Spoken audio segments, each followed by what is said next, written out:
Assalamualaikum, hai teman-teman semua. Jadi di video kali ini kita akan membahas tentang salah satu tokoh mufasir modern dan kontemporer, yaitu Amin Al-Huli. Pertama-tama kita akan membahas tentang biografi beliau. Siapa sih Amin Al-Huli itu? Jadi, nama lengkap Amin Al-Huli adalah Amin ibnu Ibrahim Abdul Baqi ibnu Amin ibnu Ismail ibnu Yusuf Al-Huli. Ibunya bernama Fatimah bintu Ali dan bapaknya bernama Ibrahim Abdul Baqi. Beliau lahir di Shushay tanggal 1 Mei 1895. Pada usia 7 tahun, beliau tinggal bersama pamannya dan di sana beliau mulai mempelajari berbagai macam ilmu. Bahkan beliau berhasil menghafal Al-Quran di umur 10 tahun. Amin Al-Huli telah memasuki Akademi Hukum yang dinamakan dengan Madrasah Qada Asy-Syar'i pada usia 15 tahun. Nah, pada saat di madrasah, ia aktif dalam organisasi yang disebut dengan Ikhwanas Safa dengan aktivitas utamanya di bidang sastra. Sehingga pada saat inilah Amin Al-Huli itu aktif menulis yang lebih diarahkan kepada dua bidang, yaitu kajian sastra dan Al-Quran. Amin Al-Huli mengatakan bahwa Al-Quran merupakan salah satu kitab sastra terbesar.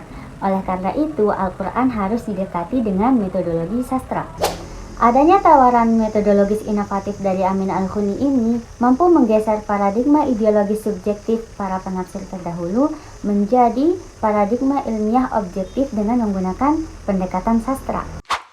Sebelum kita masuk ke dalam konsep penafsiran tafsir sastrawi yang dicetus oleh Amin Al-Huli, perlu kita ketahui terlebih dahulu apa sih latar belakang kenapa akhirnya Amin Al-Huli ini ingin melakukan pembaharuan di dalam bidang tafsir.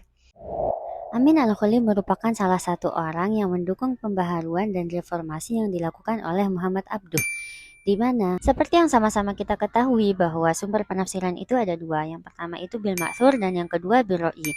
Sumber penafsiran bil ma'thur itu adalah sumber penafsiran yang berasal dari Al-Quran, hadis, qaul sahabat, dan qaul tabi'in yang pastinya sanadnya bersambung sampai dengan Rasulullah SAW. Nah, adapun sumber penafsiran bil ra'i itu adalah sumber penafsiran yang berasal dari akal atau pendapat pribadi seorang mufasir yang tentunya pastinya disesuaikan dengan keahlian mereka. Adanya tafsir berro'i atau sumber penafsiran berro'i memberikan peluang yang sangat besar bagi para ahli tafsir untuk mengembangkan keilmuan mereka. Akan tetapi, implikasi dari hal tersebut muncul berbagai macam kitab tafsir dengan corak kecenderungan ideologi yang sesuai dengan keilmuan dan mazhab penafsirnya masing-masing. Nah, inilah yang menjadi latar belakang pembaharuan yang dilakukan oleh Muhammad Abduh. Karena menurut Muhammad Abduh, Al-Quran itu bukan untuk kepentingan ideologi ataupun untuk kepentingan-kepentingan lainnya. Akan tetapi Al-Quran itu sebagai kitab hidayah dan kitab petunjuk. Nah, hal ini yang menginspirasi Amin Al-Huli untuk melakukan pembaharuan juga terhadap bidang penafsiran. Perlu diketahui teman-teman bahwa Amin Al-Huli ini sebenarnya tidak memiliki kitab tafsir, akan tetapi hanya mencetuskan metode baru dalam menafsirkan Al-Quran yang nantinya akan dilanjutkan dan diteruskan oleh murid-murid beliau seperti Aisyah bintu Syati yang merupakan salah satu murid beliau sekaligus istri beliau.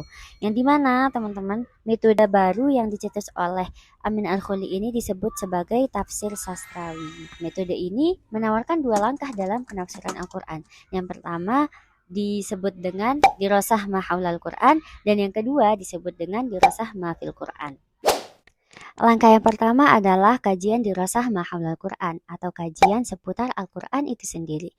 Kajian ini memiliki dua aspek. Yang pertama aspek khusus, yaitu aspek kajian yang dekat dengan Al-Quran atau kajian yang memang harus diketahui seputar Al-Quran itu sendiri. Sebagai contoh, kita harus mengetahui proses turunnya Al-Quran, kemudian bagaimana proses penghimpunan Al-Quran, dan beberapa aspek yang terkandung di dalam ulumul Quran. Yang kedua adalah kajian umum, aspek umum atau kajian yang tampak jauh dari Al-Quran. Nah, di sini kita mengkaji tentang keadaan sosial yang terjadi ketika Al-Quran itu diturunkan. Langkah yang kedua adalah kajian mafil Quran atau kajian mengenai Al-Quran itu sendiri. Pada tahap ini kita diharuskan untuk meneliti suatu ayat, kemudian kita meneliti kosakatanya. Apakah si kosakatanya ini bersifat umum atau khusus?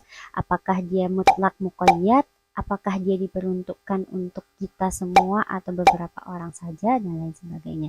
Sehingga nanti kita akan mendapatkan kesimpulan atau kita akan mendapatkan penafsiran yang objektif, tidak sesuai dengan aliran atau tidak untuk kepentingan apapun, tapi kita bisa mendapatkan makna Al-Quran sesuai dengan apa yang memang Al-Quran itu ingin sampaikan. Dalam hal ini, seorang penafsir harus meneliti entry linguistik dari sebuah lafal yang ingin ditafsirkan untuk menyingkirkan makna etimologis yang lain. Kemudian mengamati makna etimologis tersebut, lalu mengurutkan pengertian dari yang terdahulu atau yang paling dekat dengan masa Nabi sampai nanti benar-benar ditemukan satu pengertian yang didapatkan dari proses tarjih. Setelah meneliti makna etimologis suatu lafal, kemudian kita harus mencari makna fungsional dari suatu lafal, yakni dengan mencari lokasi-lokasi pemakaiannya, kemudian dilakukan pengkajian untuk menemukan kesimpulan pada pemakaian kata tersebut. Tahap selanjutnya adalah kita meneliti susunan kata atau murakabat. Dalam hal ini, seorang penafsir itu membutuhkan alat bantu lain, seperti ilmu sastra, ilmu bahasa Arab, nahwu, shorof, ilmu balaghah, dan lain sebagainya. Alat bantu ini berfungsi untuk menjelaskan makna, mendefinisikannya, kemudian mengamati titik kesamaan makna yang beragam versi qiraat. Kajian tentang kedua aspek yang diajukan oleh Amin Al-Khulli ini merupakan syarat terwujudnya idealitas tafsir objektif. Pergeseran makna paradigma yang dilakukan oleh Amin Al-Khulli telah berhasil memberikan dampak yang sangat positif karena dengan menggunakan pendekatan tafsir sastrawi ini membuat penafsiran menjadi lebih objektif dikarenakan mengkaji struktur kebahasaan Al-Quran, di mana telah kita ketahui bahwa Al-Quran itu merupakan salah satu kitab sastra terbesar dan tidak ada yang mampu menyainginya. Sekian yang dapat saya sampaikan, semoga bisa bermanfaat bagi kita semua. Assalamualaikum warahmatullahi wabarakatuh.